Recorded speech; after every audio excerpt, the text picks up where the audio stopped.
Friends, இன்றைக்கி நம்ம என்ன அறுவடை பண்ண போகிறோம்னா, நம்ம ராம கத்திரிக்காய் மட்டும்தாங்க அறுவடை பண்ண போனோம். இந்த நெட்டு ஃபுல்லாக இருக்குது பார்த்தீங்களா, அப்படியேன்னு அந்த மிளகா காட்டில் ஒரு நெட்டு இருக்குது வாய்க்கால். இங்கே பார்த்தீங்களா, இந்த நெட்டு தாங்க. இதுலேயுமே ராம கத்திரிக்காய் தான் இருந்துச்சு. இன்றைக்கி கொஞ்சம் பெரிய வழியாகவே எடுத்துகிட்டு வந்துட்டேன். காய் அறுவடை பண்ணணுண்டா, இன்றைக்கி சக்ஸஸ் பண்ணணுண்டா அப்படின்னு. சரி வாங்க, முதல்ல நம்ம காய் அறுவடை பண்ண செடியெல்லாம் தெளவ ஆரம்பிக்கலாமா? என்னடா ஒத்த கத்திரிக்காயை கூட காணா, இங்கே இதில் பிஞ்சு மட்டும் தாண்டா இருக்கா இந்த செடியில்.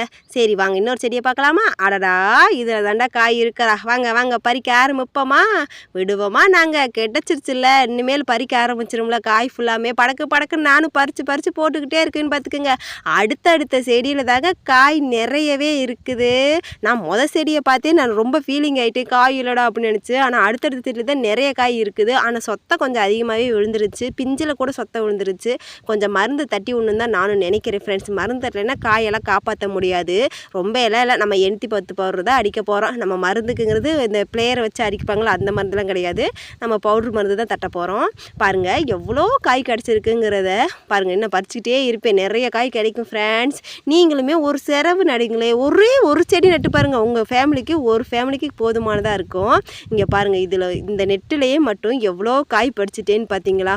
முதையெல்லாம் எனக்கு இதில் 3 காய் தாங்க ஃபஸ்ட்டு டைம் நான் பறிக்கிறப்ப கிடச்சிச்சு. இன்றைக்கி பாருங்கள், எனக்கு ஒரு வாளி கிடச்சிருக்கு இந்த நெட்டுலேயும். பார்த்துக்கங்க, இந்த நெட்டில் 3 காய் பறித்தது ஒரு காலம். 2 வாரத்துக்கு அப்புறம் பறிக்கிறப்போ ஒரு வாளி பறிச்சிட்டேன்னா பார்த்துக்கங்க. சரி வாங்க, நம்ம அந்த நெட்டில் போய் பார்ப்போம் எவ்வளோ காய் கிடைக்குதுங்கிறத. ஒரு வழியாக காயை தூக்கிட்டு வந்தாச்சு. இந்த சைடு இந்த சைடு எவ்வளோ காய் கிடைக்குதுங்கிறத பார்க்கலாமா? பார்த்தா செடியில் வெறும் பிஞ்சு தாங்க அதிகமாக இருந்துச்சு. காய் ரொம்பவுமே கிடைக்கவே இல்லைங்க. ஒரு 4-5 காய் மட்டும்தாங்க கிடந்துச்சு. நானும் தலைவரேன் எங்கே இருந்தால் தானே அங்கே செடியில் பறிக்கிறதுக்கு இல்லையே. சரி, கிடைச்ச வரைக்கும் லாவண்டா, அதை படிச்சுட்டு போகணும்னு சொல்லிட்டு ஒரு 4-5 காய் மட்டும் கிடச்சி. அதையும் கொண்டு வச்சுட்டேன். வைக்க காய் ஃபுல்லாமே கீழே விழுந்துருச்சு. இந்த வாளி வேறு பிடிக்கலையே அப்படின்னு நினச்சிக்கிட்டு ஒரே கவலைக்கிடத்தில் இருந்தேன். பார்த்தீங்களா, எங்கள் காய் எவ்வளோ சூப்பராக ஃப்ரெஷ்ஷாக இருக்குன்னு பாருங்களேன். யாருக்கெல்லாம் ராம கத்திரிக்காய் பிடிக்குங்கிறத கமெண்டில் சொல்லுங்கள். யாருக்கு வேணுங்கிறதையும் சொல்லுங்கள். நாங்கள் உங்களுக்கு பார்சல் பண்ணி விட்றோம். வாளியில் இருக்கப்பயே எடுத்துகிட்டு போனோம்னா கீழே விழுந்துருன்னு சொல்லிட்டு டவரால் கொட்டிக்கிட்டீங்க. டவராவுக்குமே அரை டவராக வந்துருச்சுங்க.